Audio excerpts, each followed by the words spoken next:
I am greatly concerned, Ted, because the people, of course nobody's as old as I am, I'm 76, but the people somewhere in the neighborhood of my age, like let's say from 50 to my age and older, they don't have a revolutionary spirit, or I guess I'm from pioneer stock, I guess a pioneer spirit. They, I don't know what happened to them, but they don't want to rock the boat. They want to maintain a status quo, and I can't understand that. Can you?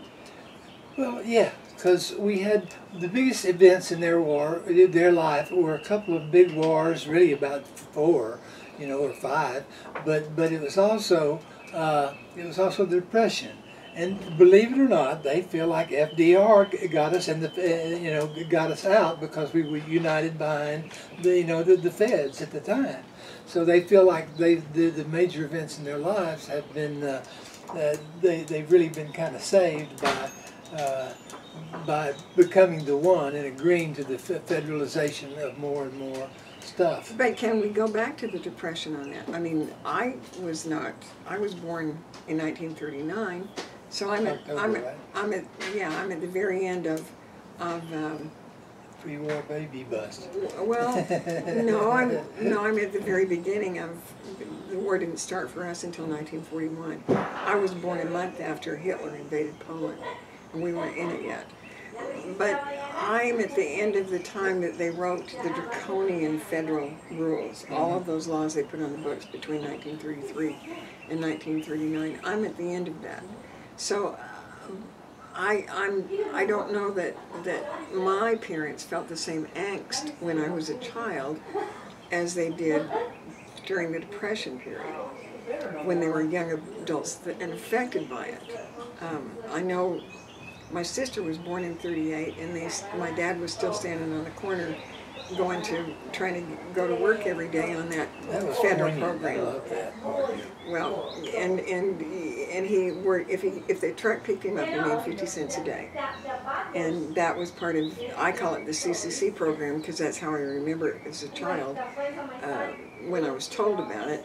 And I think that has to do with civil camp or something. Yeah, something. And the DPA, Workers Project Administration. Yeah. So, I mean, that was the Tennessee Valley Authority, et cetera, et cetera. But, I was thinking about that the other day, about the control. I know that FDR controlled people through the 30s with food. And you can control anybody with food. And people don't know that he had all the crops burned, he had all the livestock killed. That was amazing to me. Yeah, I know. Yeah, I mean, you're no spring chicken, and you didn't know that, did you? I didn't know it at all. I didn't know it. No, it wasn't your book. It was your talk out at the Leah's the other night. That was an amazing picture in my mind that you were painting. Yeah, well, they came out, they destroyed all the livestock and burned all the fields to drive the people to the cities, where they furnished bread lines to feed the people, and the people were so grateful for food that they did whatever. So shortly after that, they have Social Security that people can sign up for, and the Social Security Act is aid to states, and in the back of it, I have it on my website, and it's marked. On the back of it, they said the states are D.C., possessions of the United States, territories and possessions of the United States, Alaska, and Hawaii. And that's all it applied to. And as Alaska and Hawaii gained statehood, because they were possessions at the time, or territories, at the time as they gained statehood, they dropped off. So Social Security didn't apply to anybody. And yet everybody signs up for it. And the belief is that when they signed up for a Social Security card, or we do, that now we become a possession of the United States government, or they've taken us. We become a citizen of the United States, which is not true, but that's what people believe. So I'm finding that in my quest to bring people together with the power of one and get them to think and act in order to get, simple things like inundate an agency with emails. I don't want them to walk by a guillotine and stick their neck in it. The more people we have acting in the same manner, the more powerful we become, and the sooner these onerous governments, if you will go away. But I was thinking the other day about this, how they controlled people with food in the 30s. Guess what they do today? They Control us with food. Control us with food. How many people, I meant to look that up too and I forgot. How many people are on food stamps? Lots. Lots. I wonder how much that food stamp program costs. Well, that's a good question. And you know, so much of that is just, I mean, you know the story, and it's not a story. There's really good scientific data that says that it's not food. Did you know that mammals can live on a cereal box, but not on the cereal inside it? That's pretty amazing, I think. I don't want to try. I wouldn't try, but it shows you something. I don't eat either one of them. Something of the status of our food, so-called food, just like so-called governments. But still, they get this card where they can go buy food and keep from starving to death. And so I think some people can't afford to buy food. They really can't afford to buy staples. But why? What is it that we've come to that they can't afford to buy staples? What's happened in this country that we have no jobs available for people to own their own money? And the government can't give us jobs. I mean, that's... We also have no sense. I used to make a living. You know, not a job. You make a living, you know. That might include having a garden where you could have your own food, which would be a lot better quality. I like the idea of making a living. Yeah, well... As opposed to a salary. But if you grew your own food, you got to keep your own food. And I don't think the people that we have allowed to have authority over us really want that. No, they want us dependent on things, and one of the things this country is totally dependent on is a source of food, because the government can stop that program tomorrow. What would happen? I mean, there would be mass. And you know they intend to. Yeah, I know they intend to. I know very well they intend to. What was that?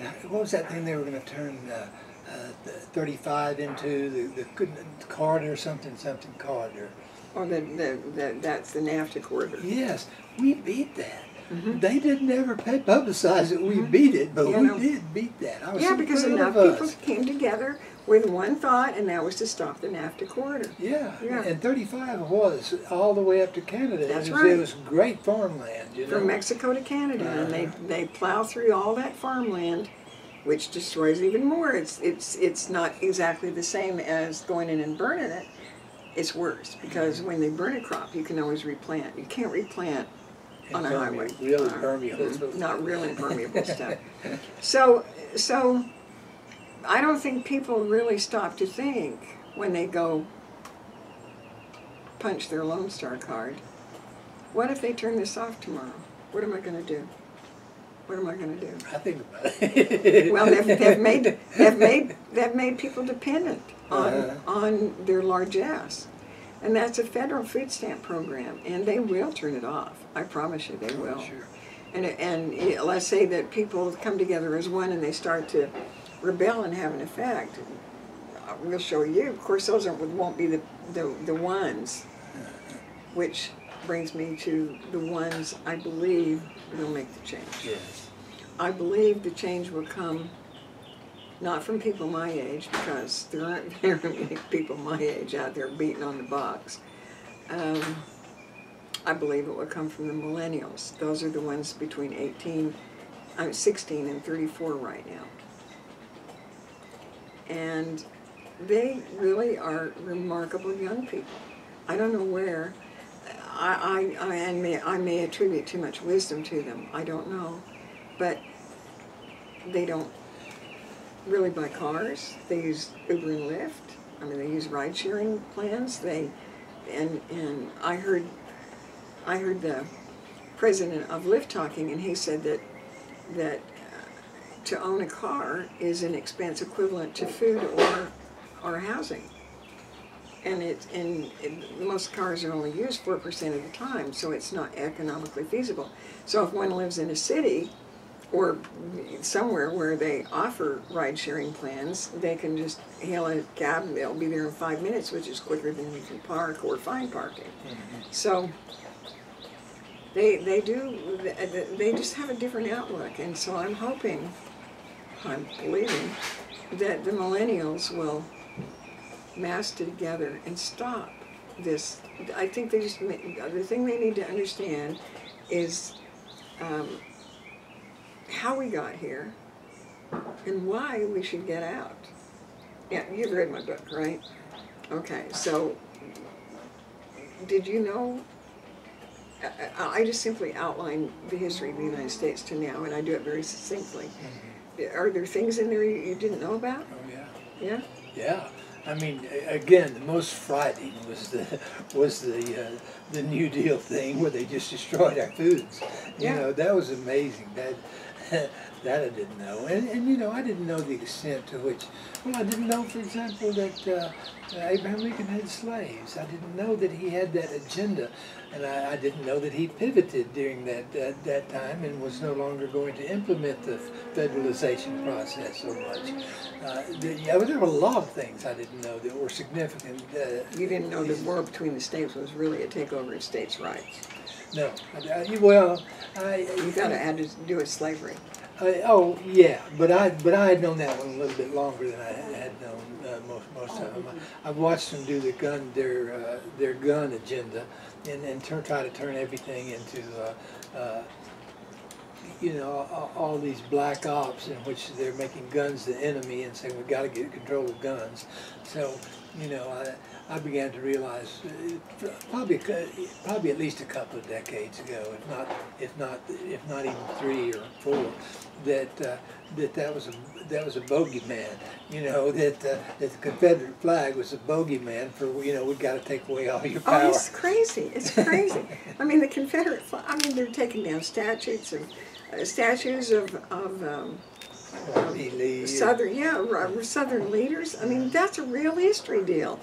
I mean, it's real history, and they're obliterating it in the rush to be, well, to the victor goes the spoils and the writing of history.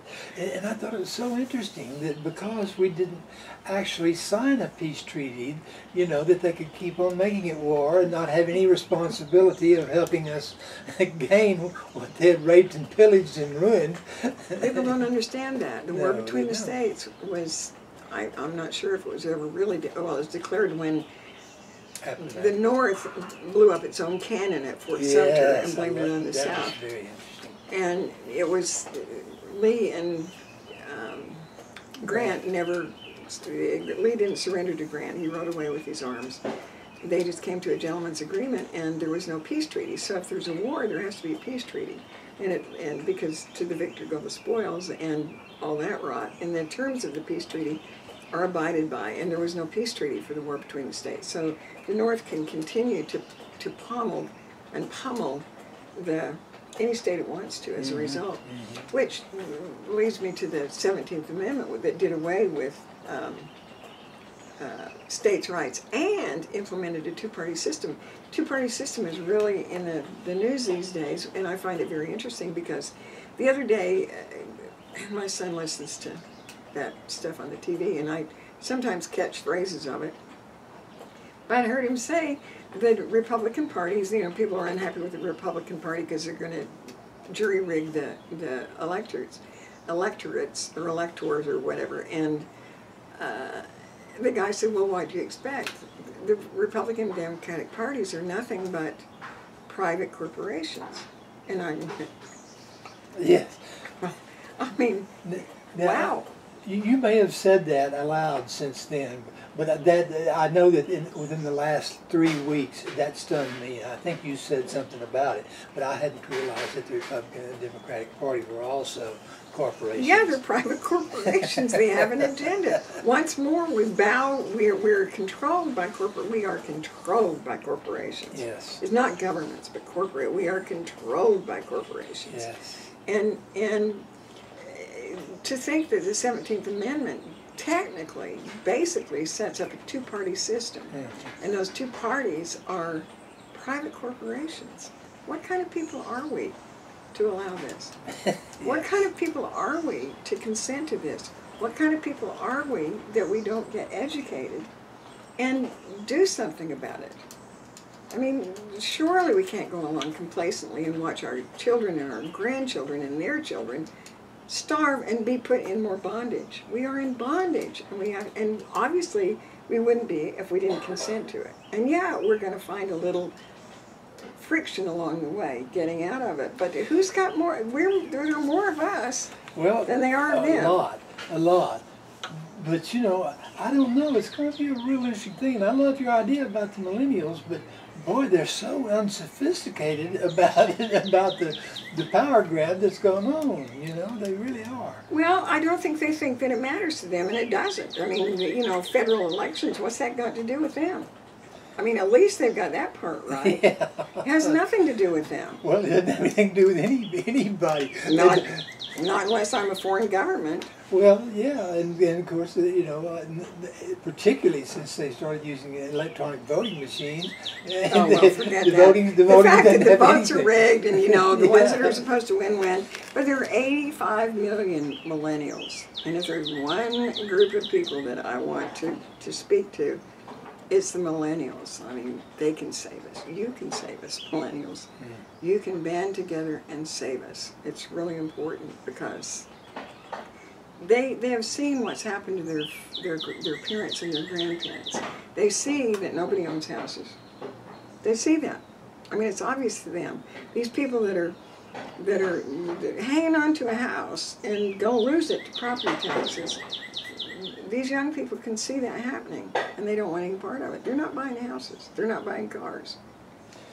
Yes, and I don't think I think those people who are about the centrist agenda don't care whether they're buying them or renting them. They just assume they'll do that. No, but they don't. That's a sleeping giant out there. It's a sleeping giant.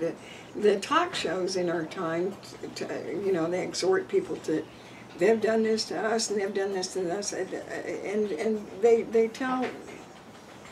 they tell the problems, but I think they totally disregard. They're talking to this older, you know, people over 50, I think, but I don't think anybody notices. Those are those kids that played games, you know, that stayed in the room and played games. I mean, I think they're really important, and I hope they're the ones that change this. Well, we have to intend that they be. Okay, we believe that they do. Yes. Next time we'll talk about beliefs. Oh, I thought you were a cat there for a long time, little tree trunk. Oh, did you really?